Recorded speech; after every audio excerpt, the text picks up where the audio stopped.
Hi good morning, कैसे हो आप सब लोग। अभी हम लोग एवरेज का क्लासेस शुरू किए हैं और बात एवरेज की हो और लगातार संख्याओं पर जिक्र ना हो, ऐसा तो हो ही नहीं सकता। एवरेज का अगर क्वेश्चन हो और उसके लिए कलम उठाना पड़े तो पढ़ने पर लानत है।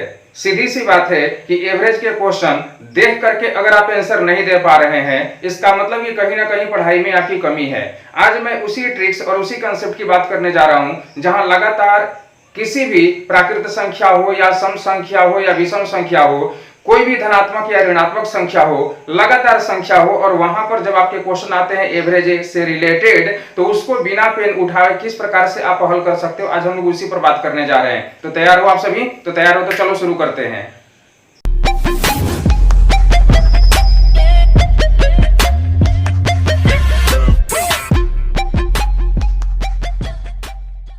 तो चलो तैयार हो तो कॉपी कलम पहले निकालो कि बस देखते रहोगे, केवल वीडियो देखते रहोगे, कॉपी कलम लिखना नहीं है कुछ, पक्का मत लिखो, छोड़ दो।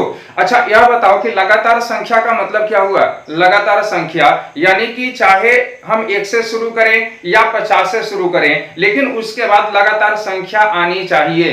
दो तरीके के लगातार संख्याएं होती हैं। एक तो प्रारंभ से बोलने का मतलब 1 से, और एक होता है कहीं बीच से टुकड़ा उठाकर। यहां पर इस तरह से बात समझो, जैसे मैं लिखूं 1 2 3 4 और यहां तक मैं 50 तक लिखूं तो ये सभी लगातार संख्या है। अच्छा मैं ऐसे लिखता 10 11 12 और इस तरह से 50 तक तो ये भी लगातार संख्या होगा, लेकिन दोनों में भेद होगा।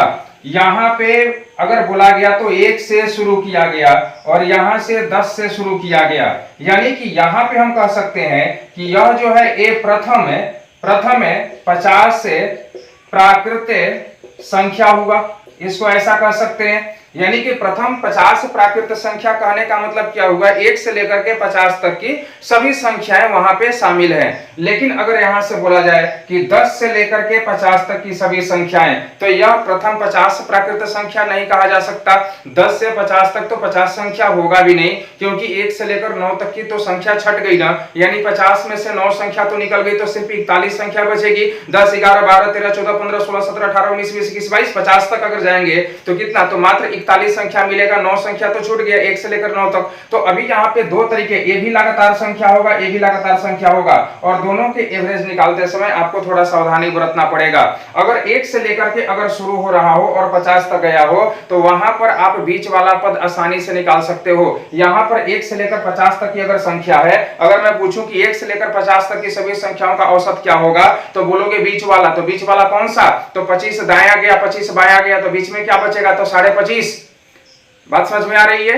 चलो मैं छोटे से एग्जांपल पे आपको समझाता हूं।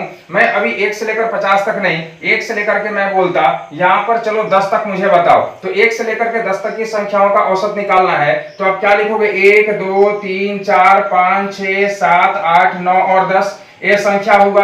तो अगर बीच वाली संख्या लेना है तो 1 से लेकर 5 तक 5 संख्या हो गया, और 6 से लेकर के 10 तक भी 5 संख्या होगा, 1 2 3 4 5 और 1 2 3 4 5। तो अभी बीच वाली जो संख्या होगा यही औसत होगा, तो बीच में आएगा क्या, 5 और 6 के बीच में क्या आएगा, तो 5 और 6 के बीच में आएगा 5.5, 5.5 ऐसा बोल सकते हैं। उसी तरह से 1 से लेकर के 50 तक की अगर सभी संख्याएं हैं और उनका औसत मैं निकालने को बोलूं तो आप बोलोगे कि बीच वाला पद मध्य पद होगा, तो बीच में क्या होगा, तो 25 दाया गया 25 बाया गया, बीच में क्या बचेगा, तो 25.5, 25.5 ऐसा बोला जा सकता है। 1 से लेकर के 100 तक की सभी संख्याओं का औसत क्या होगा, तो 50 दाया गया 50 बाया गया, तब 100 संख्या हो गया, तो बीच में क्या बचेगा, तो 50.5 यानी 50.5 ऐसा कहा जा सकता है। लेकिन यहाँ पर अच्छा इसको निकालने का एक और तरीका है। क्या यहाँ पर तरीका है कि सबसे छोटी संख्या सबसे बड़ी संख्या दोनों को जोड़कर 2 से भाग दे दें। जैसे कि अगर मैं बोलता कि 1 से लेकर के और 10 तक, 1 से लेकर के 10 तक सभी संख्याओं का औसत निकालो, तो आप क्या करते, सबसे छोटी संख्या 1 है और सबसे बड़ी संख्या क्या है, तो 10 है, दोनों को जोड़ करके 2 से भाग दे दो, तो 10 और 1 को जोड़ेंगे तो क्या होगा, 11 होगा, और 11/2 करेंगे तो आंसर कितना होगा, 5.5। तो देखो यही आंसर आने वाला है ना, बात समझ में आ रही है। कहीं से भी जोड़कर भाग दिया जा सकता है। शुरू की जो दूसरी छोटी संख्या है और अंत से दूसरी जो बड़ी संख्या है उसको जोड़ करके भी भाग दे सकते थे। जैसे शुरू से अगर बात करें तो शुरू से दूसरी छोटी संख्या कौन हुआ बाबू, तो 2 हुआ। देखो ये 2 जो है सबसे छोटी संख्या नहीं है, सबसे छोटी संख्या 1 है, लेकिन 2 जो है ये दूसरी छोटी संख्या है। अच्छा, सबसे बड़ी संख्या 10 है, लेकिन 9 जो है ये दूसरी बड़ी संख्या है। अगर इन दोनों को भी मैं जोड़ लेता तो 2 और 9 को जोड़ेंगे तो कितना होगा, तो 11, और 11/2 करेंगे तो क्या होगा, 5.5। बात समझ में आ रही है।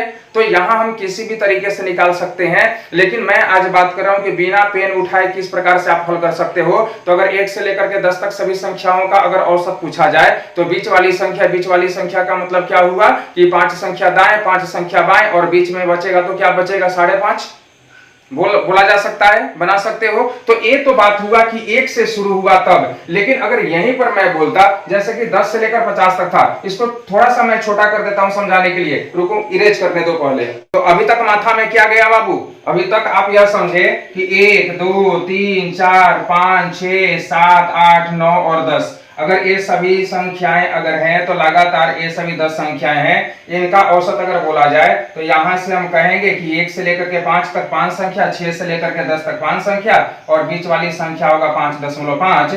तो अभी चूंकि आधा अगर दोनों तरफ अगर करें तो बीच में बचेगा सिर्फ क्या, तो 5.5। या फिर दूसरा तरीका मैंने आपको कहा कि आप 1 को ले लो और 10 को ले लो और दोनों को जोड़ दो और बटा में 2 करो। तो अगर जोड़ोगे तो क्या होगा, 11 और बटा में 2 करोगे तो कितना होगा, 5.5 होगा। या फिर आप यहां से 2 को उठा लो और यहां से 9 को उठा लो, दोनों को जोड़ दो तो भी आपका 11 होगा, 11/2 करोगे तो 5.5 होगा। या तो 3 को उठा लो और 8 को ले लो और दोनों को जोड़ो तो भी 11 होगा और बटा में 2 करेंगे 5.5। 4 को ले लो और यहां से 7 को और दोनों को जोड़ो तो भी 11 होगा, बटा में 2 करो तो 5.5। यहां से 5 को ले लो, यहां से 6 को ले लो और दोनों को जोड़कर बटा में 2 करो तो 5.5। यहां तक बात समझ में आ गई है ना, कमाल की चीज, यानी कि यहां तक आप समझ गए हो।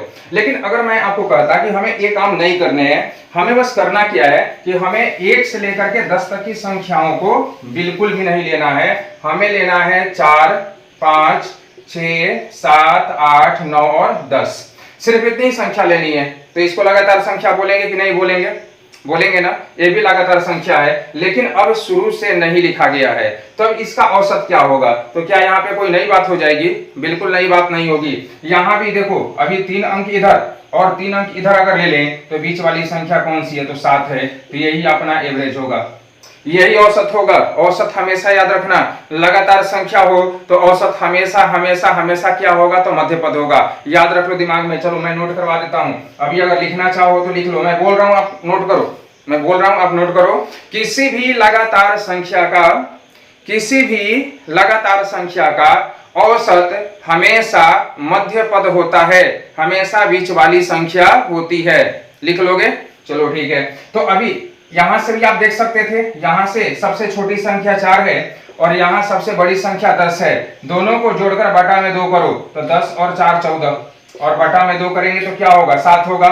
यहां से 5 उठा लो, यहां से 9 उठा लो, दूसरी छोटी संख्या दूसरी बड़ी संख्या, दोनों को जोड़ेंगे तो 14 होगा, बटा में 2 करेंगे 7 होगा। यहाँ तीसरी छोटी संख्या तीसरी बड़ी संख्या 6 और 8, दोनों को जोड़ेंगे और बटा में 2 करेंगे तो भी क्या होगा, 7 होगा, होगा ना। और यहाँ तो 7 दिया हुआ है, बीच वाली संख्या तो स्पष्ट रूप से आपको दिखाई दे रही है ना। जहां बीच वाली संख्या स्पष्ट रूप से ना दिखाई दे वहां पे तो दशमलव में चला जाएगा, लेकिन जहां पे बीच में स्पष्ट रूप से दिखाई दे रही है वहां पे तो आपको पूर्णांक में आंसर आएगा ही आएगा। बात समझ में आ रही है। अब देखो इसी पे कितने शानदार क्वेश्चन पूछे गए हैं, लेकिन उसके पहले 2-3 नियम है, औपचारिकता, बस वो 2-3 नियम मैं लिखवा लेता हूँ।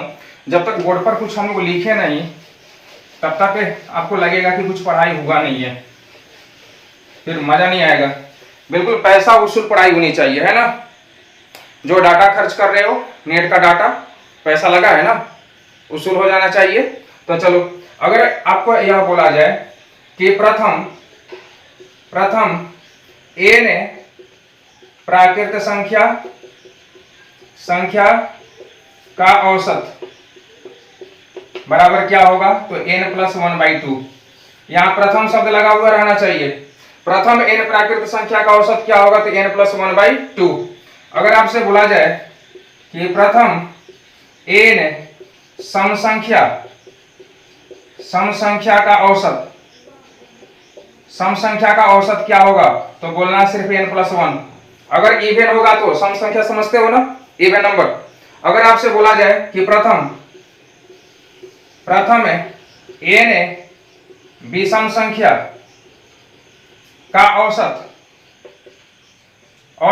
क्या होगा, तो यहां पर सिर्फ n होता है। अगर n विषम संख्या है, n विषम संख्या ऑड नंबर, यहां पर विषम संख्या है और इसका औसत पूछा जाए तो सिर्फ n होगा। यानी कि रट लेते हैं तोता की तरह, n प्राकृत संख्याओं का औसत n+1/2, n सम संख्याओं का औसत n+1, n विषम संख्याओं का औसत n, सीधी सी बात है। अब अगर आपसे पूछा जाए कि बताइए कि 100 संख्याओं का, 100 प्राकृत संख्याओं का औसत क्या होगा, तो 1 और प्लस 100 और बटा में 2, तो 101 बटा में 2, तो 50.5 हो जाएगा। अगर आपसे बोला जाए कि 100 तक जितनी सम संख्या है उसका औसत क्या होगा, तो 100 तक की सभी सम संख्या, तब यहां पर यह देखो कि 100 तक कुल कितना सम संख्या होगा, क्योंकि आपको बोला गया प्रथम n सम संख्या, n तक नहीं बोला गया, तक समझ रहे हो, n तक नहीं बोला गया, बोला गया n, यानी कि 1 से लेकर के 100 तक कितनी सम संख्या होगी, तो मात्र 50 होगा। 1 से लेकर के 100 तक 50 सम संख्या और 50 विषम संख्या, तो 50 सम संख्या होगा। और आपको फॉर्मूला क्या दिया गया सम संख्या के लिए, n+1, तो 50 और प्लस 1 यानी 51। याद हुआ, 1 से लेकर के 100 तक अगर सम संख्या का औसत पूछा जाए तो कुल सम संख्या 50 होगी, और 1 जोड़ लेंगे तो 50 और 1 क्या हो जाएगा, 51 हो जाएगा। अगर आपसे पूछा जाए कि 100 तक की कुल विषम संख्या का औसत बताओ, तो 100 तक विषम संख्या कितना होगा, 50 होगा। 50 सम संख्या होगा तो 50 विषम संख्या होगा। यानी कि अगर 50 विषम संख्या है तो आपको फॉर्मूला क्या दिया गया कि n विषम संख्या है तो उसका औसत n होगा, यानी 50 विषम संख्या है तो उसका औसत भी क्या होगा, 50 होगा। आ रही है बात समझ में? कमेंट करना, कमेंट करके मुझे बताना। चलो आगे बढ़ते हैं। चलो मान लेते हैं अपने पास एक क्वेश्चन दिया हुआ है और कहता है कि 4 क्रमागत सम संख्या